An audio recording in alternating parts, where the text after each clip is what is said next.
കണ്ണടിച്ച് കിടക്കുന്നു. എനിക്കൊന്ന് പറയുമ്പോണെ പിന്നെ ദൈവത്തോട് പിന്നെ ബൈബിൾ വായിച്ച് പിന്നെ പ്രാർത്ഥിച്ചിടണം.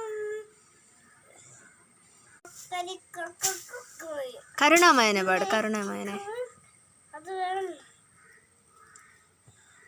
കരുണാമയ